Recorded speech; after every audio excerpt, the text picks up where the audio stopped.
ধুমাই মধুর বৃন্দাবনের নীলা বড় মধুর। কেন? এই বিশ্ব ব্রহ্মাণ্ডে তো অনেক অনেক জায়গা আছে। অনাদির আদি প্রাণ গোবিন্দ আমার অনেক অনেক জায়গায় লীলা করে গেছেন। যে লীলাগুলি ভগবান করেছেন, আমার সখীগণ ছিলেন 14 বছর 2 মাস 7 দিন, কারো হয়তো 10 দিন, কারো হয়তো 12 দিন, কারো হয়তো 18 দিন। এবং অনাদিরাদি প্রাণ গোবিন্দের বয়স ছিল 15 বছর। লীলা করেছেন 125 বছর। এই বিশ্ব ব্রহ্মাণ্ডে এতগুলি জায়গা থাকার পরে প্রভু কেন মধুময় মধুর বৃন্দাবনে লীলা করলেন?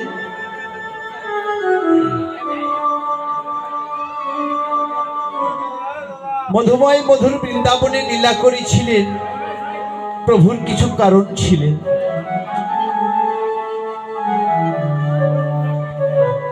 কারণ ছিল যমুনার মনোবাসনা পূর্ণ করা, রাধারানীর মনের বাসনা পূর্ণ করা, ভক্তের মনের বাসনা পূর্ণ করা। বলবেন হয়তো কেমন করে? যে বৃন্দাবনটি স্থাপিত হয়েছিল কিভাবে, তার নামকরণ হয়েছিল কিভাবে, বৃন্দাবনটি স্থাপিত হয়েছিল তার ভক্তের নামে। কেন? রাজা কেদারনাথ ছিলেন, সেই কেদারনাথ ছিলেন অতি ভক্তিপরায়ণ। তার গৃহে বাবারে 2টি সন্তান জন্মগ্রহণ করেছিলেন, একটি ছেলে এবং একটি কন্যা। রাজা কেদারনাথ তার আশায় বিষয় সাই সম্পত্তি সকল কিছু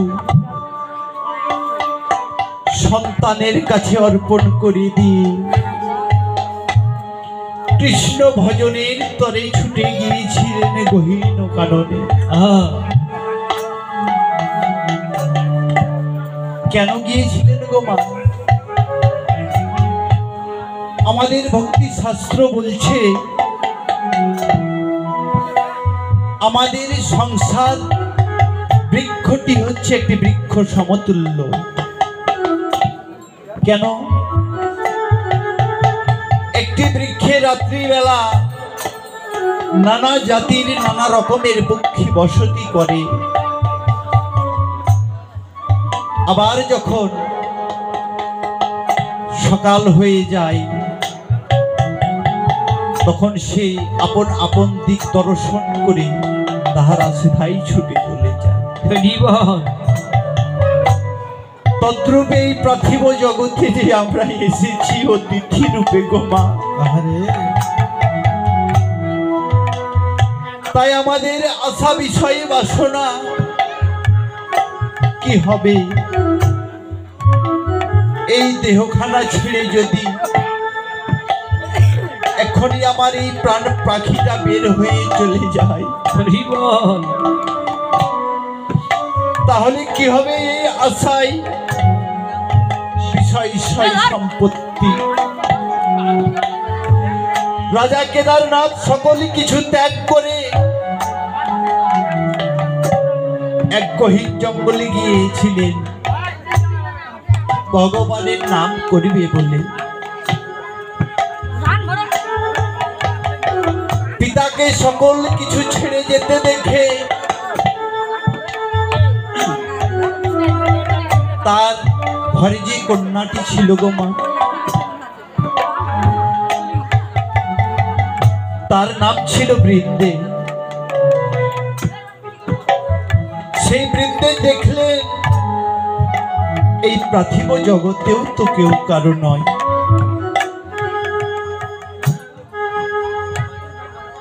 সে সকল কিছু পরিত্যাগ করে কুমারী অবস্থায় ছুটে গিয়েছিলেন এক গহীন জঙ্গলে। সেখানে গিয়ে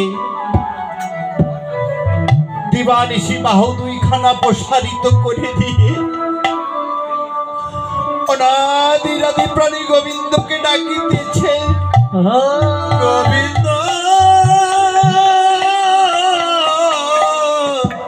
গোবিন্দ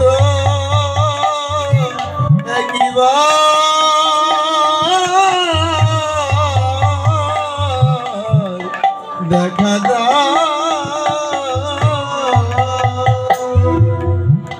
অনাদি আদি গোবিন্দকে ডাকছে। কেন ডাকছি গো?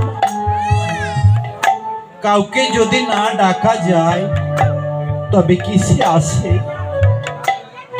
আসে না।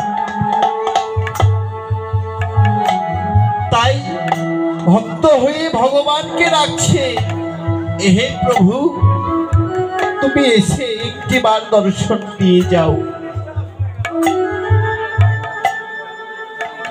ভক্তাধীন ভগবান আমার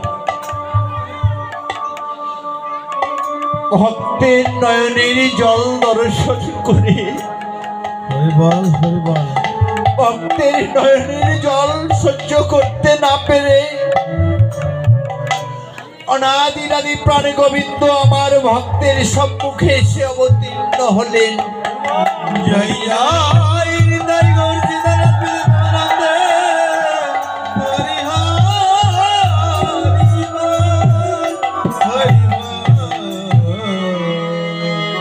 ভক্তের সম্মুখে এসে অবতীর্ণ হলেন। এসে বলছে, হে ভক্ত বলো বলো তুমি কি চাও?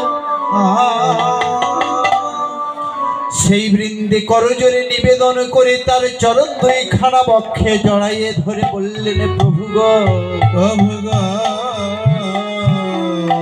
এই পার্থিব জগতে আমি ধন চাই না, ঐশ্বর্য চাই না, তুমি শুধু আমায় একটু আশীর্বাদ করে দাও, আশীর্বাদ করে দাও। প্রভু তোমায় কৃষ্ণ বলে জানো,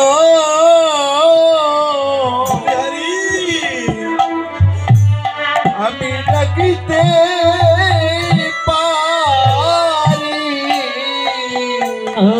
প্রাণে গবি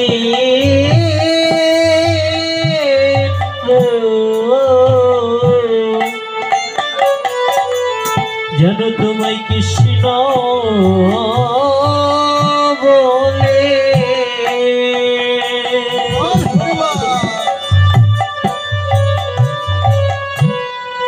যেন ডাকিতে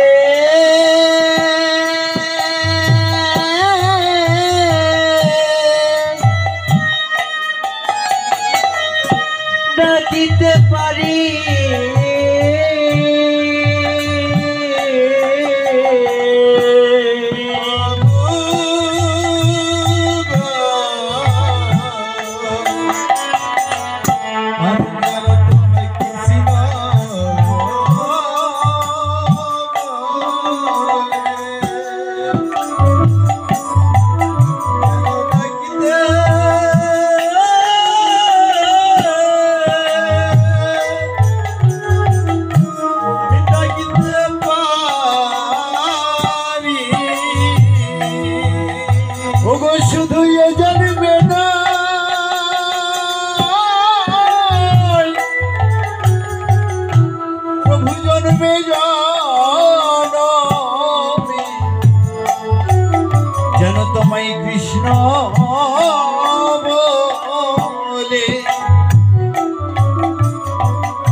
যেন তোমায় কৃষ্ণ নামে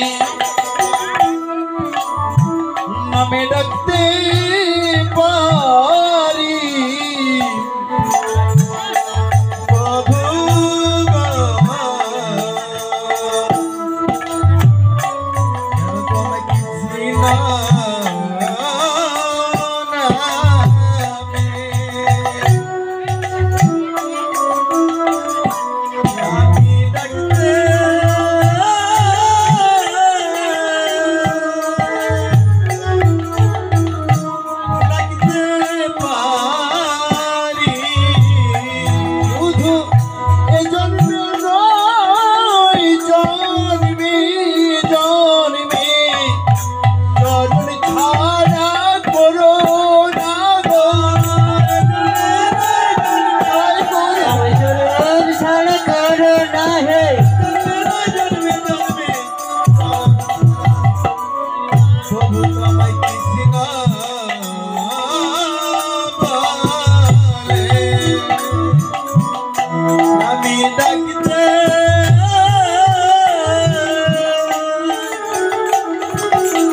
হরে কৃষ্ণ।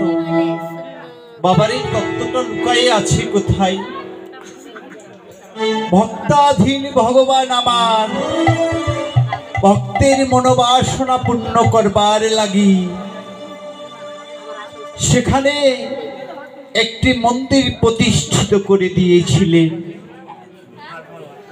এবং ভক্তের মনোবাসনা পূর্ণ করার জন্যে ভগবান একটি মন্দির স্থাপন করে দিয়ে তার নাম রেখেছিলেন বৃন্দাবন। হরে বল হরে বল। কেননা জঙ্গলের মাঝে একটি মন্দির স্থাপন, তাই হয়ে গেল মধুময় মধুর বৃন্দাবন। বাবার এই পদ অনেক শুনেছেন গো মা, একটু তত্ত্বগুলো শুধু বলি। এই যে বৃন্দাবনে কেন যেতে হবে আমাদের, সেখানে গেলে আমাদের কি হবে, এগুলো তো আমাদের শোনার দরকার।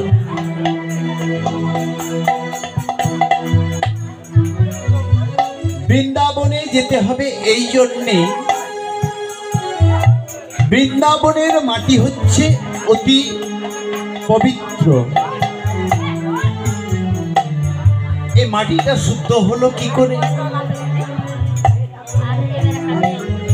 বাবার এই ধর্ম কঠিনই জিনিস। ধর্ম ধৃ মন প্রত্যয় সংযুক্ত হয় ধর্ম। আমরা সকলেই তো ধর্ম জানি না কেউ মা।